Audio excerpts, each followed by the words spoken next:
Hi, இன்றைக்கி நம்ம கிச்சனில் ஒரு ஸ்நாக்ஸ் ரெசிபி தான் பண்ண போகிறோம். எப்போவுமே நம்ம வடை பார்த்திங்கன்னா கடலைப்பருப்பு ஊற வச்சு அப்புறமா தான் வடை பண்ணுவோம். ஆனால் இன்றைக்கி நம்ம எதுவுமே ஊற வைக்கலாம் தேவையில்லை. பொட்டுக்கடலையும் அவளையும் வச்சு ஒரு அருமையான ஒரு வடை பண்ண போகிறோம். வாங்க அதுக்கு தேவையானது என்னென்னு பார்க்கலாம்.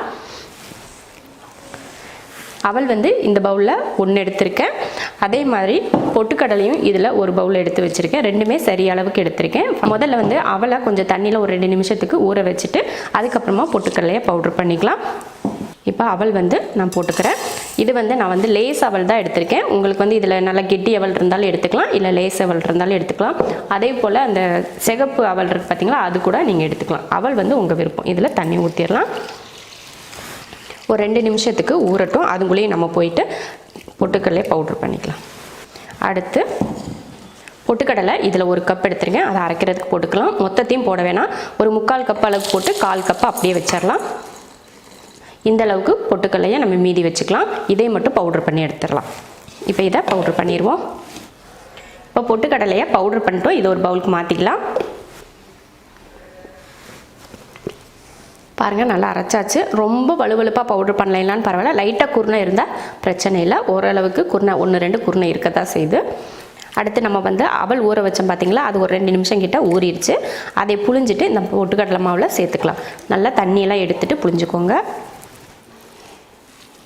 இதில் போட்டலாம். இப்போ இந்த அவலை லைட்டாக நல்லா பிசைஞ்சு விட்டுக்கோங்க. முதலையே அவல் போட்டு பிசைஞ்சிருக்கணும். நான் முதலே பிசைகிறதுக்கு மறந்துட்டு அப்படியே பொட்டுக்கடலையை சேர்த்துட்டேன். இப்போ நல்லா அந்த அவலை நல்லா கையில் வச்சு நல்லா இப்படி இந்த மாதிரி பிசைஞ்சு விடுங்க. இப்படி பிசைஞ்சோம்னா நம்ம சாதத்தை பிசைகிறோம் பார்த்திங்களா, அந்த மாதிரி இருக்கும். ஒரு நாவல் இந்த மாதிரி பிசைஞ்சுக்கணும். இப்போ இதை தனியாக எடுத்து வச்சிடலாம். அடுத்து சோம்பு 1 ஸ்பூன், பச்சை மிளகாய் 4. நீங்கள் பச்சை மிளகாய்க்கு பதில் வரமிளகாய் கூட சேர்த்துக்கலாம். ஒரு 5 பல் பூண்டு. இதை லைட்டாக அடித்து எடுத்துக்கலாம். இந்த மாதிரி லைட்டாக அந்த குறப்பாக அரைச்சி எடுத்துருக்கேன். இப்போ இதை நம்ம பொட்டுக்கடலையும் அவலும் போட்டிருக்கோம் இல்லையா, அதில் சேர்த்துடலாம். அடுத்து மல்லித்தலை, கருவேப்பிலை, 2 பெரிய வெங்காயம் பொடியாக கட் பண்ணியிருக்கேன், அதை சேர்த்துடலாம். தேவையான உப்பு, கொஞ்சம் பெருங்காயத்தூள். அடுத்து நம்ம கொஞ்சம் பொட்டுக்கடலை தனியாக எடுத்து வச்சோம் பார்த்தீங்களா, அதையும் சேர்த்துடலாம். சேர்த்துட்டு இதை மொத்தமாக பிசைஞ்சு எடுத்துக்கலாம். இப்போ இதில் கொஞ்சம் தண்ணி சேர்த்துக்கலாம். அவல் புழிஞ்சு போட்டோங்க இல்லையா, அந்த தண்ணியே ஓரளவுக்கு இருந்துச்சு. அதனால லைட்டாக தண்ணி ஊற்றிக்கோங்க. அளவுக்கு அதிகமாக தண்ணி ஊற்றக்கூடாது. இதில் ஒரு 2 ஸ்பூன் அளவுக்கு எண்ணெய் ஊற்றிக்கோங்க. ஒரு 2 ஸ்பூன் போதும். எண்ணெய் ஊற்றிட்டு லாஸ்ட்டாக பிணைச்சிக்கலாம். உப்பெல்லாம் சரியாக இருக்கான்னு பார்த்துட்டு பிசைஞ்சு தட்டி எடுத்துக்கலாம்.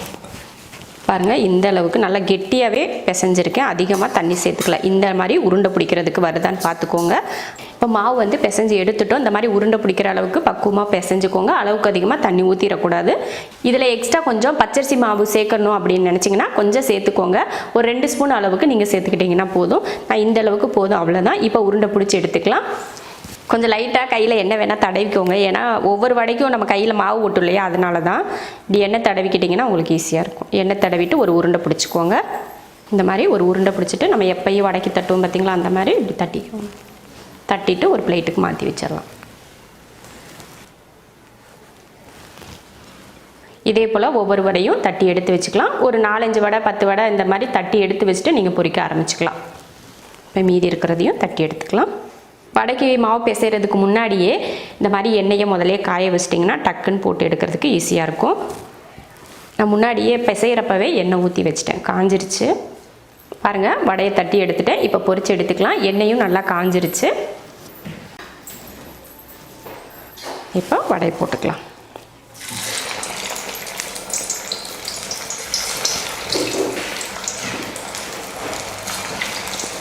அடுப்பில் எண்ணெய் காஞ்சு நம்ம வடை போட ஆரம்பித்ததுமே அடுப்பை சிம்மில் வச்சுக்கணும். அப்போ தான் நல்லா உள்ளேலாம் நல்லா வேகும். இல்லைன்னா மேலே மட்டும் கருத்து போயிட்டு உள்ளே மாவு வேகாமல் இருக்கும். அதனால் நீங்கள் சிம்மில் வச்சு வேக வைங்க. இந்த வடைக்கு மட்டும் இல்லை, எல்லா வடைக்குமே அப்படி தான். இந்த மாதிரி வடை மாதிரி தட்டி போடலாம். இல்லைன்னா உருண்டையாக போண்டா மாதிரி கூட இது போல் தட்டி போட்டுக்கலாம். அவ்வளோதான். பாருங்கள், நல்ல கலர் மாதிரி வந்துருச்சு பாருங்கள். இப்போ இதை எடுத்துடலாம். நல்லா எண்ணெயை வடிச்சிட்டு எடுத்துக்கோங்க.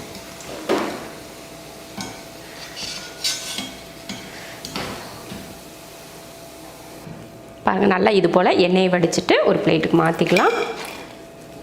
இதே போல் மீதி இருக்கிற வடையும் தட்டி பொரிச்சு எடுத்துக்கலாம். வடை ரெடி ஆயிடுச்சு. இப்போ டீ வச்சுக்கலாம். டீ வைக்கிறதுக்கு ஒரு பாத்திரம் வச்சுட்டு பால் ஊற்றிக்கலாம். நம்ம ஒரு 3 பேர் குடிக்கிற அளவுக்கு மட்டும்தான் டீ செய்ய போகிறேன். ஒரு 1.5 டம்ளர் பால் ஊற்றிக்கிட்டிங்கனாலே போதும். இப்போ தண்ணி. டீக்கு வந்து எப்பயுமே தண்ணி கொஞ்சம் எக்ஸ்ட்ரா இருந்தால் நல்லாயிருக்கும். அதே போல் காஃபி பண்ணிங்கன்னா பால் வந்து நல்லா கெட்டியாக இருக்கணும். அப்போ தான் காஃபி நல்லாயிருக்கும். பாலெல்லாம் ஊற்றுனதுக்கப்புறம் ஸ்டவ் ஆன் பண்ணிடலாம். இப்போ பால் வந்து கொதிக்கட்டும். பால் பாருங்கள் நல்லா கொதிக்க ஆரம்பிச்சிருச்சு. இப்போ டீத்தூள் சேர்த்துக்கலாம். 1 ஸ்பூன் அளவுக்கு டீத்தூள் சேர்த்துக்கலாம். நல்லா கொதிக்கட்டும். அடுப்பை சிம்மில் வச்சு விட்றலாம். டீ வந்து நல்லா கொதித்து வரட்டும். அதுக்குள்ளே நம்ம இஞ்சி தட்டிட்டு வந்துடலாம். இது போல் கொஞ்சம் பெரிய துண்டாக இருக்கிற இஞ்சி எடுத்து தோலெல்லாம் சீவிட்டு வச்சுருக்கேன். இதை தட்டிட்டு நம்ம டீயில் சேர்த்துக்கலாம். 3 பேர் குடிக்கிற அளவுக்கு இது கரெக்டாக இருக்கும். உங்களுக்கு வந்து இஞ்சியோட காரம் வந்து அதிகமாக வேண்டாம் அப்படின்னு நினச்சிங்கன்னா இதில் பாதி சேர்த்துக்கோங்க. இல்லை இஞ்சியோட காரமும் மனமும் அதிகமாக இருந்தால் எங்களுக்கு பிடிக்கும் அப்படின்னு நினச்சிங்கன்னா இந்த மாதிரி இந்த அளவுக்கு போட்டுக்கோங்க. 3லேருந்து 4 பேர் குடிக்கிறதுக்கு இது சரியாக இருக்கும். இப்போ இதை தட்டிடலாம். இஞ்சி தட்டியாச்சு. இப்போ இதை டீயில் சேர்த்துக்கலாம். இப்போ இந்த இஞ்சியும் போட்டிருக்கோம் இல்லையா, டீத்தூளோட நல்லா டிக்காசன் இறங்கி வர்றதுக்கும் இந்த இஞ்சி வெந்து நல்லா அந்த மனம் வர்றதுக்கும் கரெக்டாக இருக்கும் டைம். இப்போ தான் கொஞ்சம் கலர் வந்திருக்கு. நம்ம டீத்தூள் போட்டு நல்லா கொதிக்கட்டும். ஒரு 3லேருந்து 4 நிமிஷம் வரைக்கும் நல்லா கொதித்து வரட்டும். அதுக்கப்புறமா இறக்கிக்கலாம். பாருங்கள் நல்லா கொதித்து நல்லா டிக்காசன் இறங்கி டீ கலர் வந்து நல்லா மாறி வந்துடுச்சு பார்த்தீங்களா. இந்த மாதிரி டீ கலர் இருந்தால் தான் குடிக்கிறதுக்கு வந்து ரொம்ப கசப்பாக இல்லாமல் இருக்கும்.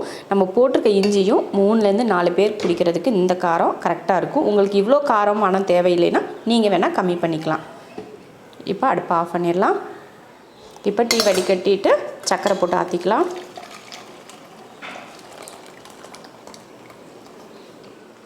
சூப்பரான டீ ரெடி ஆயிடுச்சு. சர்க்கரை நம்ம இனிப்பை பொறுத்து நம்ம சர்க்கரை சேர்த்துக்கலாம். எந்த சர்க்கரை வேணாலும் நீங்கள் சேர்த்துக்கலாம். நாட்டு சர்க்கரை இல்லை இந்த மாதிரி சர்க்கரை எது வேணாலும் நீங்கள் சேர்த்துக்கோங்க. இப்போ டீயை கப்புக்கு மாற்றிக்கலாம்.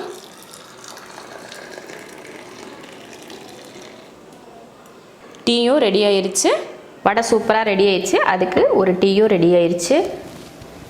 சூப்பரான ஒரு ஸ்நாக்ஸ் ரெடி ஆயிடுச்சு. ஒரு டீ வச்சு இந்த மாதிரி வடை செஞ்சுக்கிட்டிங்கன்னா ரொம்ப ஈஸியாக இருக்கும். வடை செய்யணும் அப்படின்னா நம்ம பருப்பை 1 மணி நேரம் 2 மணி நேரத்துக்கு முன்னாடியே ஊற வச்சு தான் நம்ம வடை செய்யணும். இதுனா உடனே செஞ்சிடலாம். இப்போ டீ வைக்கணும் அப்படின்னு நினச்சா அடுத்த செகண்டே இந்த மாதிரி ஒரு வடையை செஞ்சுட்டு நம்ம டீ குடிக்கிறதுக்குள்ளே அது ரெடி ஆயிரும். அந்த மாதிரி ரொம்ப ஈஸியான ஒரு ரெசிபி. பொட்டுக்கடலையும் அப்புறமா அவல் 2மே இருந்தால் போதும். ரொம்ப ரொம்ப ஈஸியான ஒரு ஸ்நாக்ஸ் ரெடி பண்ணிடலாம்.